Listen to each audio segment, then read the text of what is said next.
Hello, my name's Philippa Waller. My name is Penelope Waller, and we are two of the directors at 4D Human Being. And welcome to the 4D Human Being podcast. What's it all about, Pen? It's all about your personal and professional relationships. It's about your communication skills, how you lead, how you work and build teams, how you are looking after yourself and your well-being, and how you are much more at choice. What do we mean by that? Well, sometimes we can get a little caught in patterns in life and we can all be a little bit on our automatic pilot.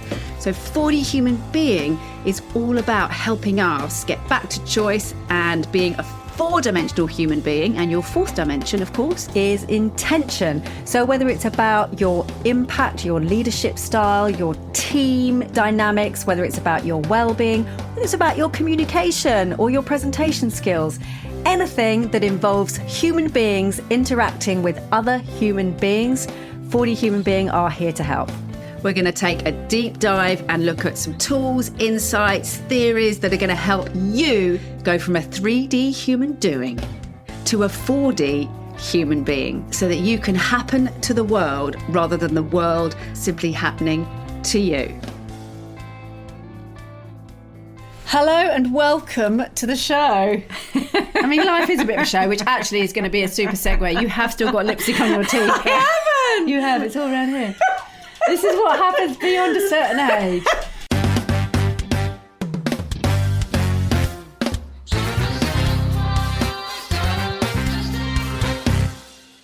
I mean, it's just one of those days today, Phil. Do you know what? You've still got lipstick on your teeth. Do you know what? You've still got... It's like you said about the woman in the... Yeah, no, but listen, it's like you said about the woman in the yoga class who had a VPL, a visible patch line. It's not that you're unaware, it's that you don't care. That smacks of defeatism. I don't care. I don't think anybody can see. I don't think anybody can see the lipstick on the teeth. Yeah. So the dog's coming in. No, one dog. Right, one dog. Okay. But this is life, isn't it? Yes. This is real Well, life. it's not. No, hang on a minute. I'm not saying that life is about giving up and not caring. No, definitely not. But just for the sake of the next half an hour or so, I'm just going to accept there's some lipstick on my teeth. It's fine. No one cares. No one cares, actually. That's the truth. There's more important things. Exactly. So today, Bigger things going on in life. oh, very. I think it's an existential looming... I know we were talking about that this morning. I'm undecided if that is actually true or whether actually life is just fine and carrying on as usual. Well, also, I always... and has always been. Well, I always think of existential think of the Black Death, because when people... Well, that's true. Well, because when people say never has there been such an uncertain time, I'm like, a third of the population was wiped out in the 14th century. Pretty uncertain. Yeah. You know, nailed up in your own house. Pretty. You know. So I think bring out your dead. In I mean, that context, skipping through the poppy fields, Phil.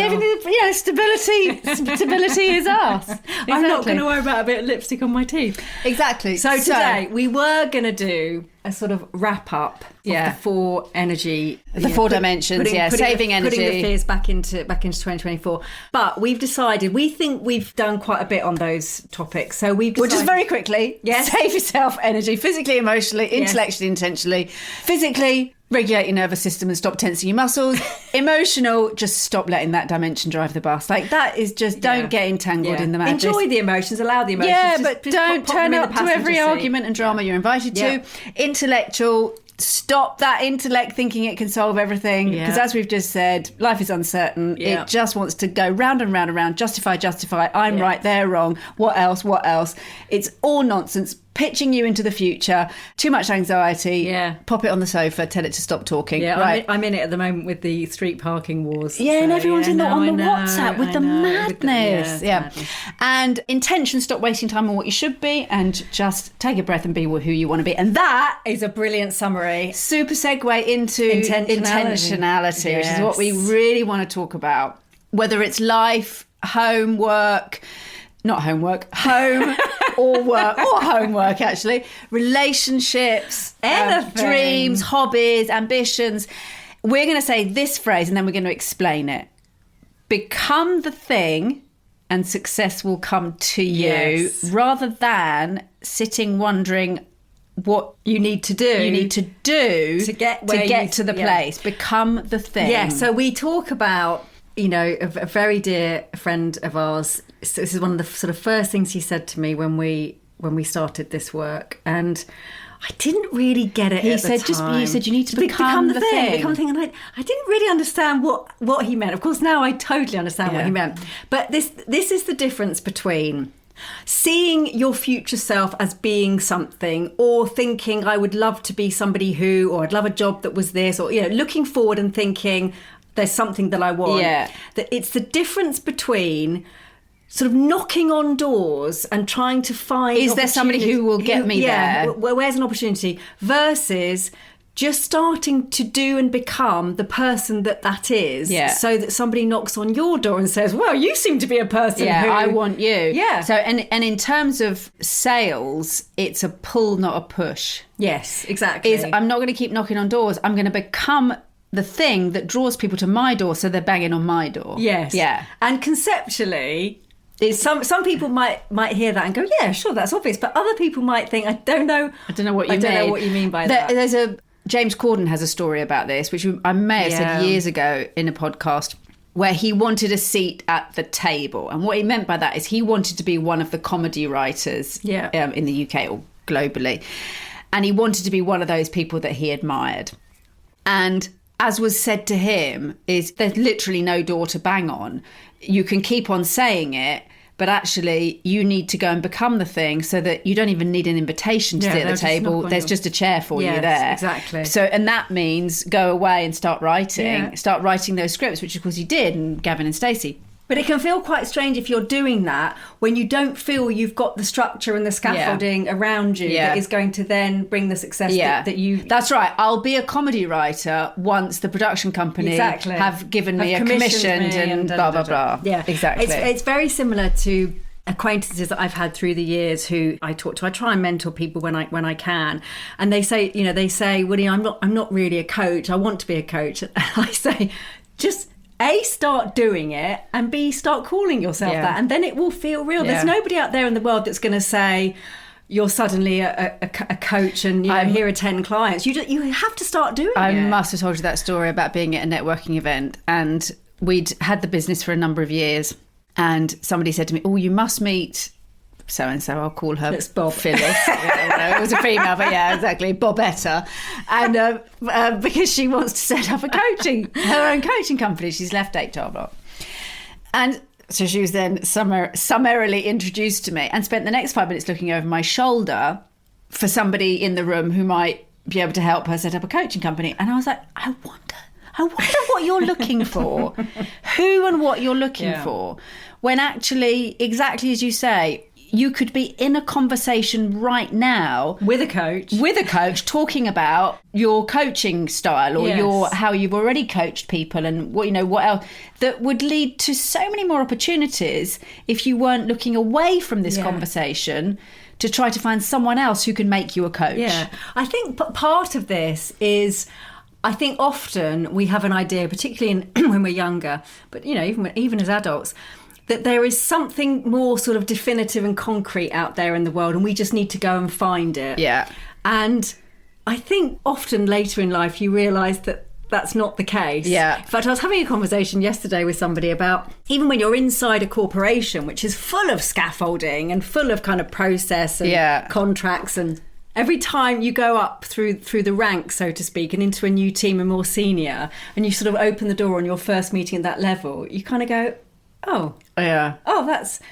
But I think we think that there is this whole other level of being, doing and knowledge that is, we need to get to, whereas actually it's just what you are within you. And it's quite hard to understand that and it's really what we're talking about here with this level of intention of really, this level of, are you happening to the world or is the world happening to you, is creativity. It's creating your own life. And it's not just about what you do, it's about who you become. And in a way, that's much more powerful, because let's say you want to be a writer. If you become a writer, there's any number of ways that can be manifested. You could be a copywriter, you could write novels, or you could write poetry, you could write for your local magazine. There's any number of doing things that could come from that. But it's that becoming somebody who owns and knows that they can write, I write. it makes me think of, there's a poem, which I'm going to read a little bit of, which I absolutely love, by David White, who's very popular at the moment, I know, and it's called Start Close In. And what I love about it is this notion of just do the next thing, just the next iteration of you. So the next conversation you have, the next way that you talk about yourself, the next way that you hold yourself in a room as you describe, you know, whatever the next project you're going to do, or your dreams or ambitions. That is the next building block. Yes. And what I love about this poem is he's not only saying it's the next thing, he's saying don't go any further. Yes. Because it's what we talk about, like with New Year's intentions.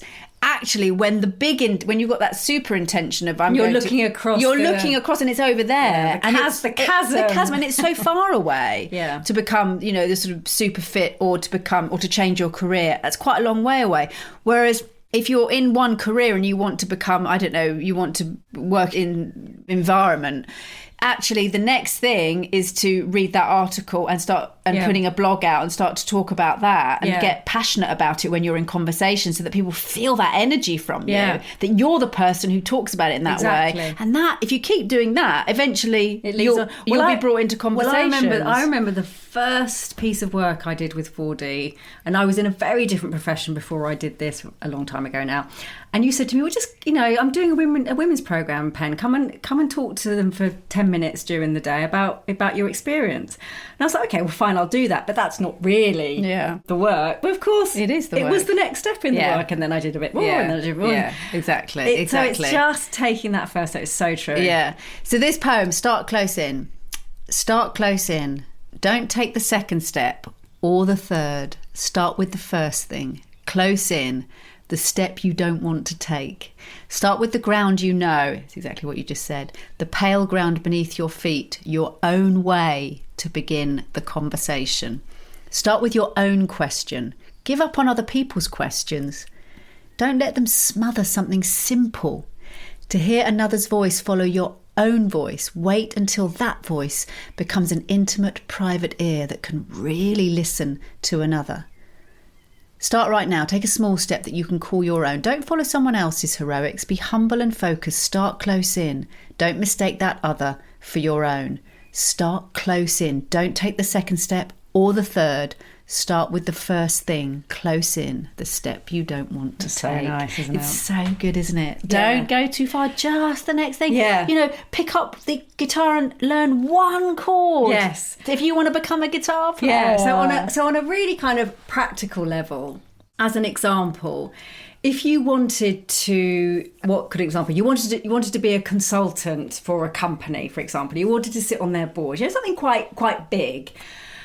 Well, you can go through kind of interview processes and go knocking on doors, or you could find a local school or a local charity. You could start there. You could just start becoming the thing that ultimately companies will then want to come and knock on your door for. Absolutely. And once you take that first step, it is so interesting. Even if it seems like a really small thing, you've literally just taken a fork in the road. Yeah, and that's another right. fork in the road, another fork in the road. And every moment is a fork in the road. And you can layer this beautifully with the 4D model. That's something that was very influential for me when I wanted to shift career, was looking at a speaker that I really admired. And I absolutely absorbed how she moved physically across the space, how she made me feel emotionally, the kind of content and words that she was using. So those other three dimensions. So when, for example, you want to become a non-exec director, let's say, or something like that, sit on a board. It's also how you physically embody the conversation. So you might be talking over, a drink with somebody. Yeah. But what's your body doing? Is your body signaling I'm in this and this is where I'm going? Or is it going, it'd be good if I could? And it sort of gets slightly nervous. And that also relates to the emotion. Are you speaking from an emotional place that's just hopeful and wistful, and other people do it? Or are you speaking from a place that's absolutely, curious, positive, grounded, positive, curious, excited, communicative, all of those things. So your other three dimensions are communicating to somebody whether you are absolutely on that path or whether you're looking at it from a distance. Yeah. And on a more kind of wooey, universal level, there is also something, I think, and I think you agree with this, there's also something energetically about when you start behaving in a certain way and walking into something, becoming something, doing something that you ultimately want in your future. The energy that you give off will start attracting different conversations, people, opportunities into your universe. Yeah. It's almost unavoidable. Yeah. And actually that really links to the other part of it, which of course is narrative. That if your story is, so I'm going to go back to the woman in the networking event. If your story is, I'm really hoping to, or I'd really like to, or one day, or I don't know, it's feeling difficult, or I don't know how to, versus I'm starting to coach. Yes. I'm broadening my coaching. I'm broadening my portfolio. Yeah, my portfolio, exactly. I'm integrating a coaching practice into my consultancy work, or whatever it might be.